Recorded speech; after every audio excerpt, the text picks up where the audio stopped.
what's up, mané, bienvenue sur la chaîne frérot. Tu connais les grosses infos mercato, les gars, de ces journées. Vous savez, le mercato, il y a beaucoup de choses qui se passent. J'ai sélectionné quelques infos, des bigs, on en parle maintenant.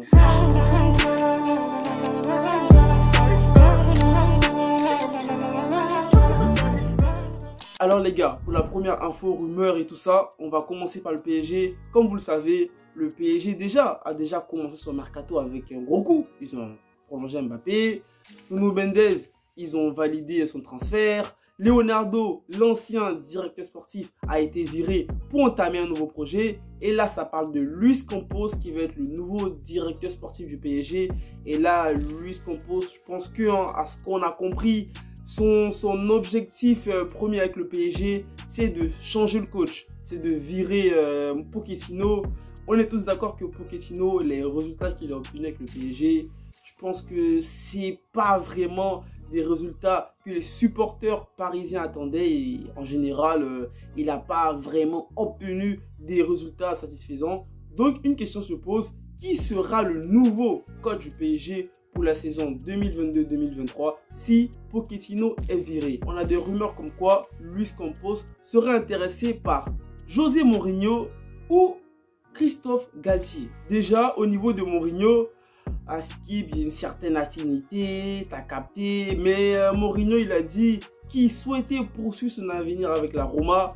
Mais bon, si Mourinho venait à être le nouveau coach du PSG, je pense que le mec, voilà, il a entraîné le Real Madrid, il connaît bien Sergio Ramos, il a entraîné des grosses équipes. Même si, depuis son départ du Real Madrid, il n'a pas réalisé une grosse saison. Il a fait Inter, il a brillé à Porto, il a brillé au Real, il a brillé aussi à Chelsea. Mais après tout ça, Mourinho, il s'est un peu perdu. Est-ce que le PSG, un grand club, pourra ramener Mourinho dans le top 10 des meilleurs entraîneurs européens actuels?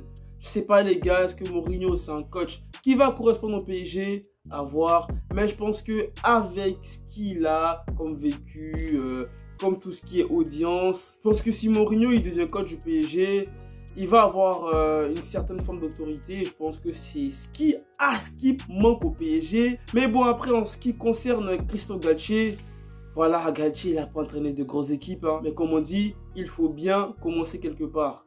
Christophe Galtier, peut-être que ça sera la surprise que personne n'attendait, hein. Moi, franchement, si on me dit que Christophe Galtier, qu'est-ce que j'en pense s'il devient coach du PSG?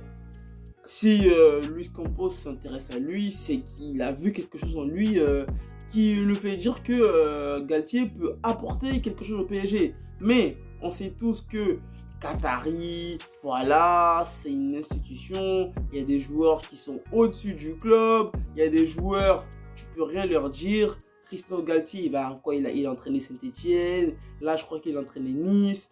Tu arrives de Nice au PSG. Frère, c'est un truc de malade, en fait. C'est comme si tu t'habillais chez Nike. Et le lendemain, on t'emmène chez Gucci ou Versace. On te dit, habille-toi là. Tu vas être un peu perdu. Mais bon, on verra les gars. Et on suit ce dossier de près. Pour la deuxième info les gars, on va parler du Real Madrid.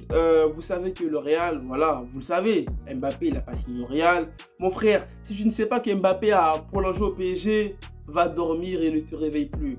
Le Real Madrid cherche un joueur pour pallier l'absence de Kylian Mbappé, parce que je pense que le Real ne s'est pas intéressé à d'autres dossiers, ils sont plus intéressés à Mbappé, ils n'ont pas exploré d'autres pistes. Et on dit ouais, Sterling il va arriver au Real, mais là il y a aussi une autre info, hein. Gnabry, voilà, qui va être en fin de contrat avec le Bayern Munich, pas cette saison, la saison d'après. Donc du coup, je pense que là, sa valeur sur le marché des transferts est plutôt abordable, vu que lorsqu'un joueur est à, voilà, un an de sa fin de contrat, sa valeur marchande est baisse et le Real s'intéresse à Gnabry, les gars. Est-ce que Gnabry au Real Madrid, c'est bien? Ça pourrait être bien. Entre Gnabry et Sterling, les amis du Real, vous préférez qui? Franchement, entre Gnabry et Sterling, bon, à vrai dire, je dirais comme ça, Gnabry, pas parce que au niveau des performances ou au niveau de ce qu'il peut apporter au Real, je donnerais cet avis-là parce que je préfère au niveau du joueur, je préfère plus Gnabry que Sterling. Mais bon, Gnabry en plus, il est jeune, hein, il est jeune. S'il va au Real, il pourra encore progresser, il pourra encore apporter beaucoup de choses au Real. Mais voilà, si le Real veut faire un joueur qui s'intéresse beaucoup à Christopher Nkunku, parce que je pense que, voilà, on a vu lors du match France-Danemark, la combinaison qu'il y a eu entre Nkunku et Benzema. Certains diront que ça arrivait comme ça, voilà, c'est des trucs qui arrivent dans un match et tout ça, en plus on a perdu le match. Mais bon, voilà, c'est une piste que le Real peut aussi explorer. Mais bon, on verra si Gnabry, voilà, si le Real ils vont formuler une offre pour Gnabry. Donc les amis, on verra ce qui va se passer. Et là, on va passer au FC Barcelone, on va parler de Gabi. Gabi qui a pas mal fait parler de lui ces temps-ci, hein. Pas au niveau du football, mais au niveau de sa maman, sa daronne. Mais bref, Gabi là qui est en fin de contrat en 2023 avec le Barça. Au niveau des prolongations de contrat entre Gabi et le Barça, il n'y a pas beaucoup d'infos, voilà. On a l'impression que les négociations ne se sont pas encore entamées. Mais il y a des clubs, les gars, qui sont intéressés par Gabi, comme Liverpool, qui est intéressé par Gabi, et aussi l'AC Milan qui est aussi intéressé par Gabi, parce que la clause libératoire de Gabi, les gars, elle a 50 millions d'euros. Mais bon, est-ce qu'un club de Serie A ou de Première Ligue, voilà, Gabi, est-ce qu'il pourra s'imposer dans ces championnats-là? Moi, comme ça, au vu du physique de Gabi, je pense que ça va être compliqué. Le mec, la Première Ligue, c'est pas... Voilà quoi, ça joue rigoureusement en fait. Au Barça, tu as le temps de contrôler le ballon, Liga, voilà, ça fait des passes, tranquille, tu touches beaucoup de ballons. Mais en Première Ligue, ça va vite. En Serie A, ça joue violemment, ça tacle, les arbitres ils sifflent pas comme en Liga. Gabi, je pense que pour sa progression, moi je le vois bien encore prolonger au Barça, mûrir, acquérir encore de l'expérience. En plus, voilà, j'aimerais même que le Barça le garde déjà, parce qu'on n'a pas de l'argent à aller dépenser encore. On préfère garder cet argent-là pour acheter un attaquant ou un défenseur que d'aller chercher un remplaçant à Gabi. Mais j'aimerais que le Barça conserve Gabi. Hein. Je pense que voilà, on a tous vu que cette saison-là, il a fait des matchs de malade. Même si lors de la fin de la saison, c'était compliqué. Et au début de la saison, c'était compliqué. Mais il a réussi à s'imposer dans le 11 du Barça. Liverpool et Milan qui sont à l'affût, les gars. Donc j'espère que le Barça, ils vont le prolonger. On va terminer avec le meilleur joueur de la Bundesliga, Christopher Nkunku, comme je l'ai évoqué auparavant. J'ai dit que Nkunku était une piste à explorer pour le Real, mais le premier club qui s'est vraiment mis en avant sous le dossier Christopher Nkunku, c'est Man United, les amis. Man United, voilà, saison compliquée, vraiment très compliquée. Les gars, ils veulent recruter Nkunku. Nkunku avec Leipzig, ils vont jouer la Champions League l'année prochaine. Man United, ça va jouer l'Europa League. C'est un club qui est en reconstruction, nouveau coach. Voilà, toute l'équipe est passée totalement à côté de la saison. Ils vont perdre des joueurs comme Pogba. Je ne sais même pas s'ils vont conserver encore Maguire. Tu as des joueurs comme Varane qu'on attend beaucoup d'eux, ou encore Jadon Sancho.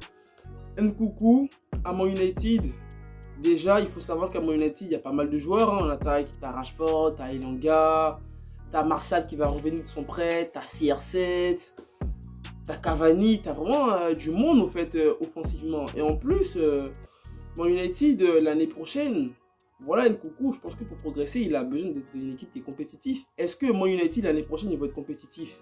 Grosse question, grosse question. Mais bon les gars, Leipzig souhaiterait que Christopher Nkunku prolonge son contrat jusqu'en 2025, assorti d'une clause libératoire à 65 millions d'euros que paierait donc Man United. Le club de Bundesliga pourrait ainsi conserver son leader offensif.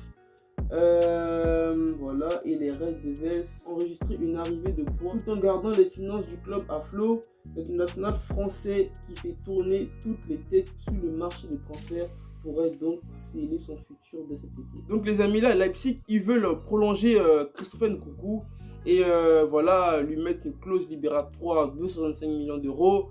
Le garder encore une année, et ensuite l'année prochaine Man United pourrait venir le chercher.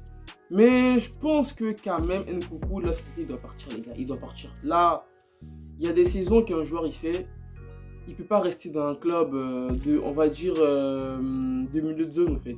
Soit il part au Bayern, s'il y a Gnabry part au Real, soit il part au Real, s'il y a Gnabry part pas au Real, mais qu'il aille dans un gros club en fait. Il peut aussi aller à City, parce que City, il y a plein de joueurs là, cette année, bon après City c'est un collectif, mais il y a plein de joueurs à City comme Sterling ou encore Grealish. Je pense que si Nkunku il part à City, il va avoir du temps de jeu et même il peut même s'intégrer dans le 11 titulaire les gars. Donc dites-moi les gars, si vous voyez Nkunku rester à Leipzig et l'année prochaine signer à Man United, ou si vous le voyez partir de cet été-là, signer dans un gros club européen et aussi le PSG, hein, son club formateur. Je pense qu'aussi ils ont un œil sur lui. Mais bon, pour moi, je pense que Nkunku il a franchi un cap. Voilà, il a franchi un cap et je pense qu'il doit partir.